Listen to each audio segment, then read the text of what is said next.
Welcome to Fix It Home Improvement, covering projects that every homeowner should know and great products for home and garden. Hi, I'm JC, and this is where we share weekly home improvement tips. I'm here with my co-host, Cindy. Hello, JC. Hi, Cindy. Today we're going to be talking about termites. We'd like to thank Kathleen Oliver, who gave our book on Amazon, Home Improvement Solutions, What Every Homeowner Should Know, 5 stars and a review.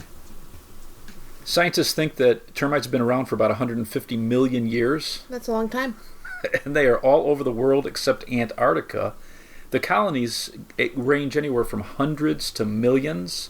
And some of these termite queens can live 50 years. Wow. It's wild, huh? So in nature, they're very helpful because they recycle waste. They break down dead wood and feces, plants. They do a nice job.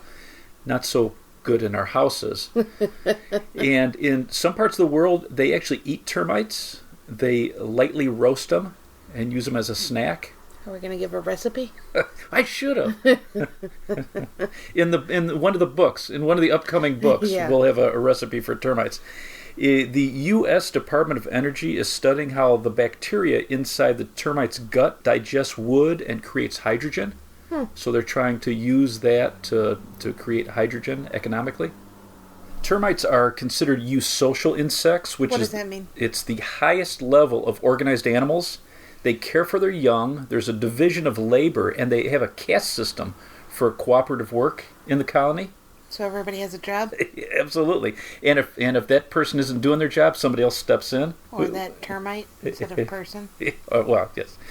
They can build mounds as tall as 20 feet, and some of these scientists say that it's perfectly oriented north and south, almost like you would be using a compass to set these mounds up so they take advantage of the sun. To protect their mound, some termites are able to spray a chemical out of nozzles on the top of their head, and other ones have these mandibles that are so sharp and powerful that they can decapitate any invading insects into the mounds.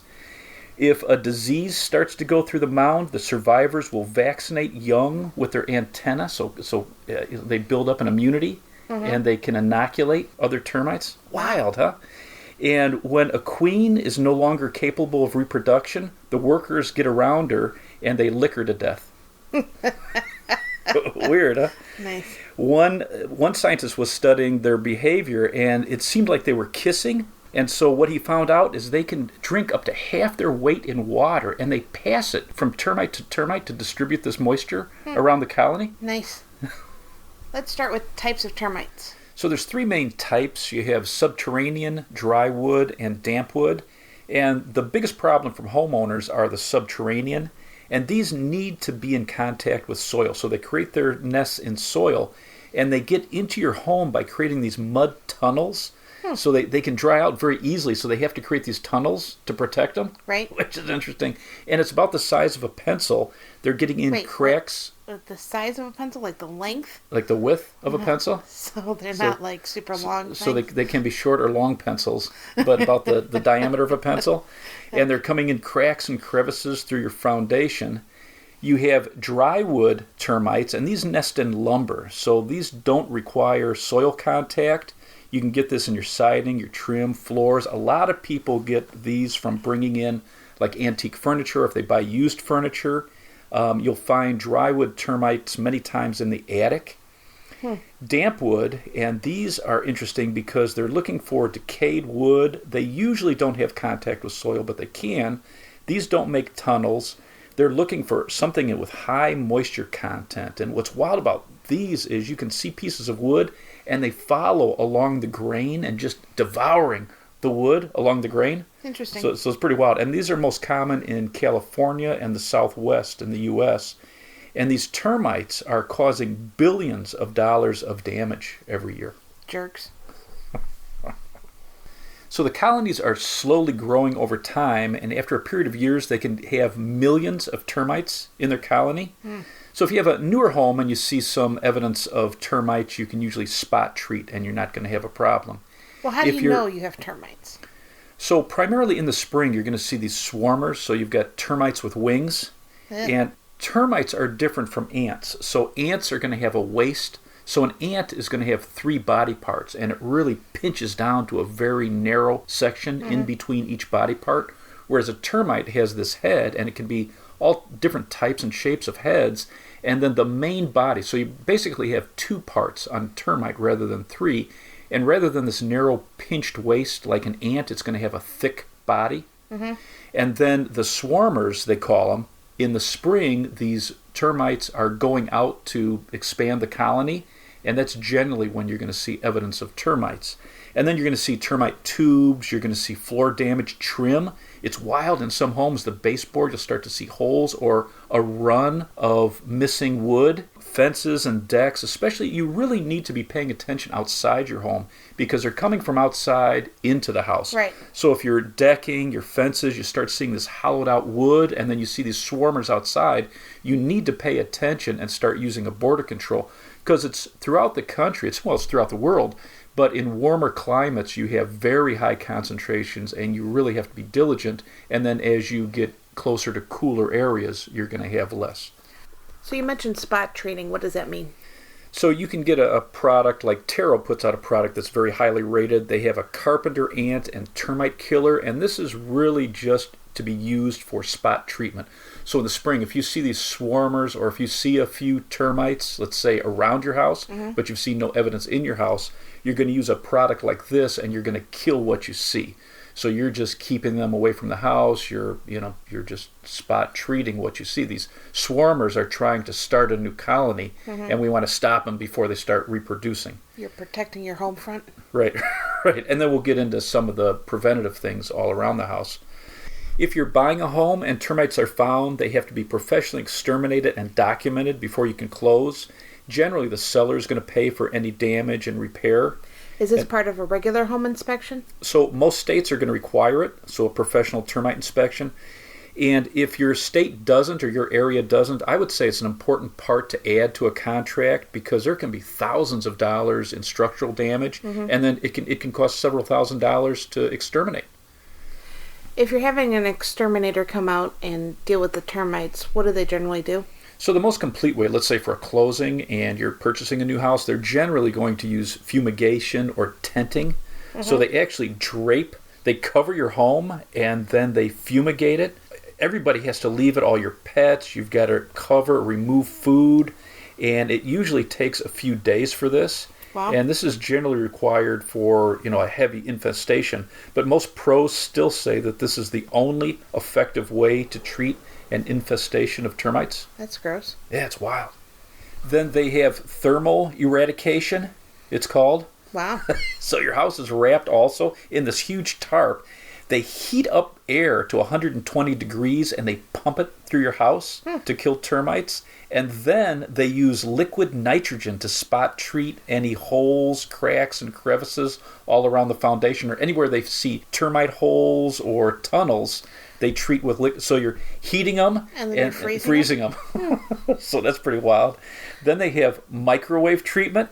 So they've got this 500-watt microwave device that they walk around the house, and this is also used for spot treatment. So you're going to use either tenting or thermal eradication, and then you're going to spot treat with microwaves anywhere where they see evidence of termites. Interesting. One of the more natural ways that pros can spot treat is using D-limonene. So this is citrus oil. This is the oil found in the rinds of citrus fruit. And they use this before and after evidence of termites. Interesting. Yeah, becoming more. And they say it works pretty good. Field studies that they've been using with termites. So, and it's pretty cool that you're just using this oil found in citrus.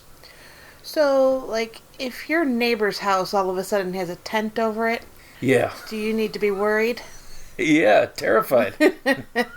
It's time to put the for sale sign up. Yeah, or put down a border control right away. Absolutely. So a couple of things you could use. Let's say you see the tent next door. So you can get this orange oil and use it as a preventative. So very low toxicity in people and pets. It mainly causes irritation. It's you can't get it in your eyes. But other than that, it's pretty safe. It's listed in the Code of Federal Regulations as safe. And so to prevent termites, you're going to spray this every spring, and all the wood, exposed wood in your attic, crawl spaces, your garage, anywhere where there's exposed wood. The only thing you really need to wear with this is a dust mask and gloves. Probably goggles, too. And goggles, very good. And then there's a bunch of liquids that you can purchase, and we'll talk about some of the top rated later on, but there's a couple companies that sell professional grade liquids that you can put on the soil as a border control around your house.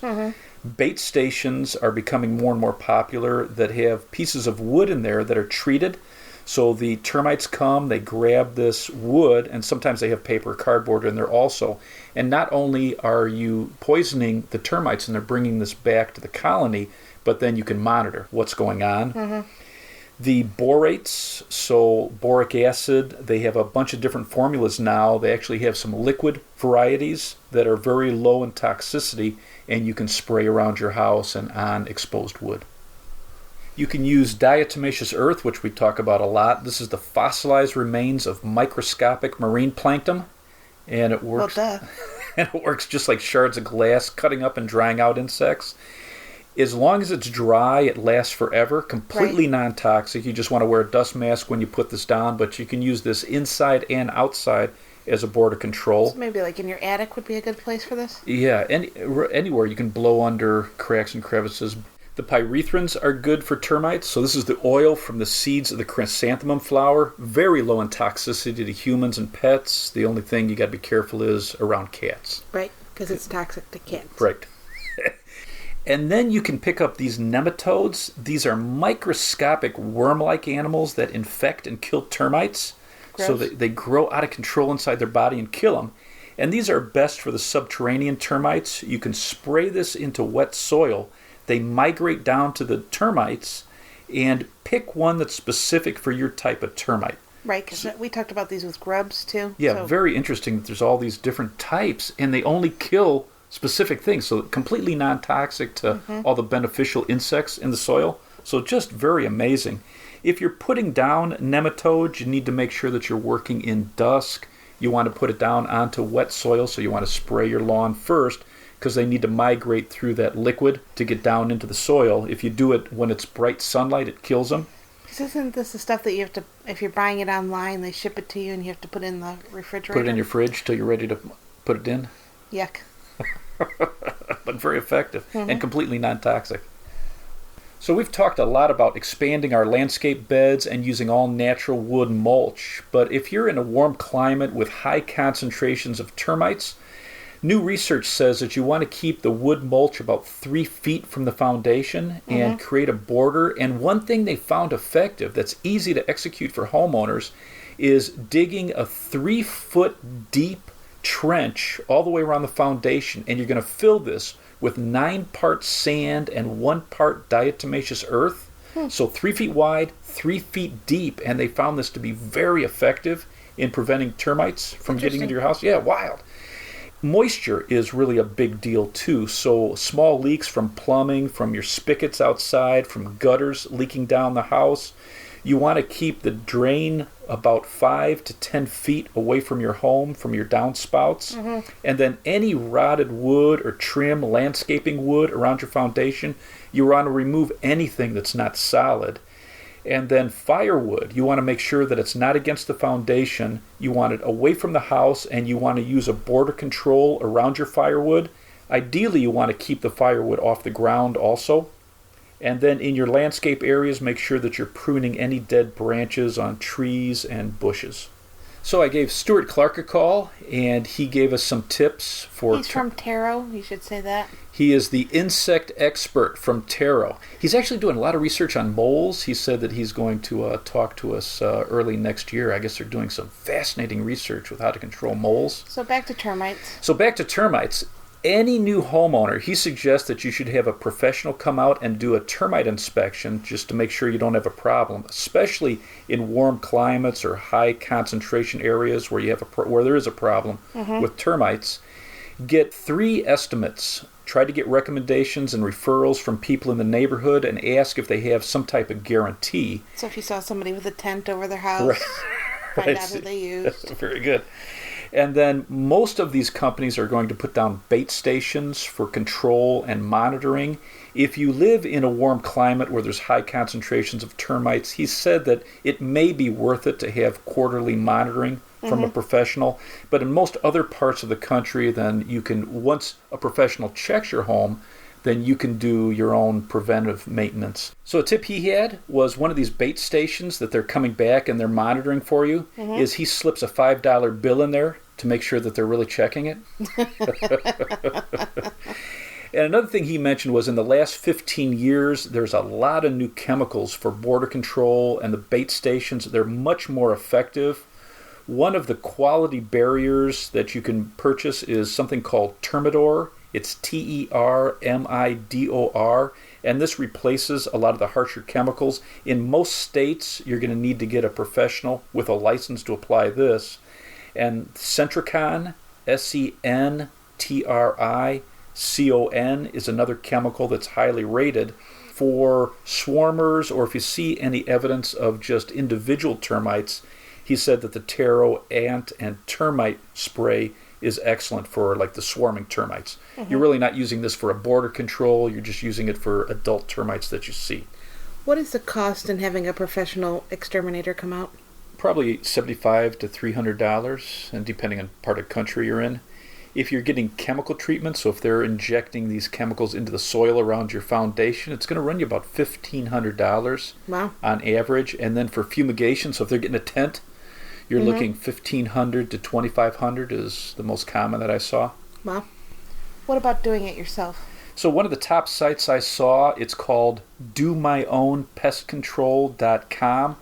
Highly rated. They carry professional products, and this is going to run you $200 to $300 depending on the type of kit you get. One of the most popular are these bait and monitoring stakes. So this stake is something you're going to dig a hole, you're going to put these stakes into the ground, and the first thing you're going to do is monitor to see whether you've got them in the right spot.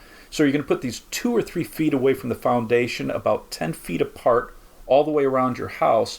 You're putting in some wood into it, and then you're checking this constantly to see whether the termites found it. Once they find it, you're going to leave it and monitor this until they find that this is a source of food. They're going to communicate this to the colony, and then they're just going to start foraging on this. You don't want to set the poison in here right away because you'll kill a few of the workers, and then then they won't be going back to this area. So we monitor, we get them used for mass homicide. Yeah, so we get them used to feeding on this because they're eusocial. Right. They're going to communicate this to the whole colony, and then you set your bait. They're going to bring it back to the colony and wipe them out. So very effective. And with these, you're going to want to make sure that you wear gloves because they found through research that termites are very sensitive to different chemicals. So even like soap that we wash our hands with, if you're touching the bait stations with this, they'll tend to avoid it. Wild, huh? So they're food snobs? Right. They're sensitive. And then on that website, they've got a lot of different professional chemicals. And what's nice is, depending on the state, you can't use all of these chemicals in every state. So you can talk to them, and their customer service will let you know what you can use and what's the most effective for the termites that are predominant in your state. Do you have anything else to add? I would say if you're purchasing a home, make sure that a termite inspection is part of the contract. If you've just purchased a home, I would have a professional come out and do an inspection once, just to get a feel for it. And it's not that expensive. And then you can keep an eye out for any wood damage in your yard or landscaping. Every spring, we're really looking for these swarmers, because if you see them around your house, you know that you either have a colony inside your home or near your home. Can you talk about what they look like? So these winged swarmers are different from the ants, the flying ants, because the termites have 2 pair of wings that are the same size, whereas winged ants, when they go and start a new colony, they have wings of different sizes. So you'll see them drop. So they only keep their wings for a very short time. They fly out of the colony, they try to land pretty quickly, and then they shed their wings right away. So you're going to see these wings laying all around right next to each other, and if you see that they're paired wings that are the same length, they're most likely termites. And then in high-risk areas, so if you have a very warm climate, you're going to want to use preventative stations or some type of border control. Let's wrap this up. You can check out our home improvement book on Amazon. It's called Home Improvement Solutions, What Every Homeowner Should Know. Leave a 5-star rating and review. You can subscribe to our podcast on iTunes or Stitcher. If you enjoyed it, please leave us a review. You can check out our home improvement videos on YouTube at Fix It Home Improvement. And you can subscribe to that as well. You can email us at fixitpodcast@gmail.com. Thank you for listening. Talk to you next week.